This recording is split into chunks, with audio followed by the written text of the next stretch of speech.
Isang masayang family bonding ang ibinahagi ni Pauline Luna matapos nilang bisitahin ang Tokyo Disneyland kasama ang kanyang asawang si Vic Soto at kanilang mga anak.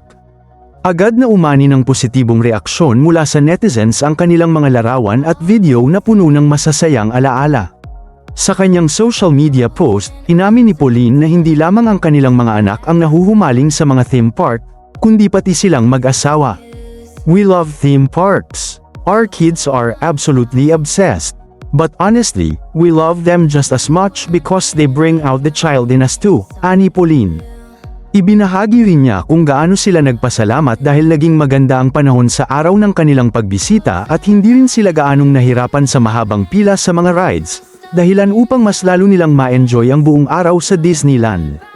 Ayon pa kay Pauline, maraming maliliit na bagay ang naging dahilan upang maging mas espesyal ang kanilang family trip. Nagpasalamat din siya sa kanilang photographer na si @Frame Suitcase dahil sa magagandang family photos na kanilang naiuwi bilang alaala ng kanilang Disney adventure. Pinasalamatan din ng aktres ang @Omakasi.Tours at si @Glenday Tsuruoka sa maayos na pag-aasikaso ng kanilang biyahe, na naging malaking bahagi upang maging magaan at memorable ang kanilang bakasyon. Bukod sa mga larawan, nagbahagi rin si Pauline ng ilang video na lalong ikinatuwa ng kanilang mga followers. Sa mga video, kapansin-pansin ang pagiging hands-on ni Vic Soto bilang ama. Makikitang maingat niyang inaalalayan at inaasikaso ang kanilang anak sa iba't ibang pagkakataon habang namamasyal sa loob ng Disneyland. Marami ang humanga kay Bossing dahil sa kanyang pagiging mapagmahal at maalagang ama sa kabila ng kanyang pagiging isa sa mga pinakaabalang personalidad sa industriya. Hindi rin nakaligtas sa mata ng netizens ang bunso nilang si Baby Mochi, na ipinakita ang malaking pagbabago sa kanyang paglaki. Sa isa sa mga video, makikitang mahusay na itong kumain ng mag-isa, bagay na ikinatuwa ng maraming tagahanga na matagal nang sumusubaybay sa kanilang pamilya.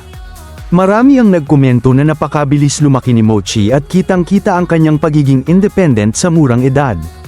Pinuri rin ng netizens sina Pauline at Vic sa paraan ng kanilang pagpapalaki sa kanilang mga anak, na puno ng pagmamahal, gabay, at quality time bilang pamilya.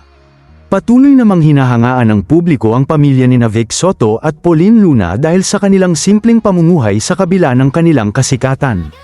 Sa bawat ibinabahagi nilang family moments, hindi lamang saya ang naipapakita nila kundi pati ang kahalagahan ng paglalaan ng oras sa pamilya at paglikha ng mga alaalang mananatili habang buhay. Muli, pinatunayan ng kanilang Tokyo Disneyland Adventure na ang pinakamahalagang souvenir sa anumang biyahe ay hindi lamang ang mga larawan o pasalubong, kundi ang masasayang sandaling magkasama ang buong pamilya.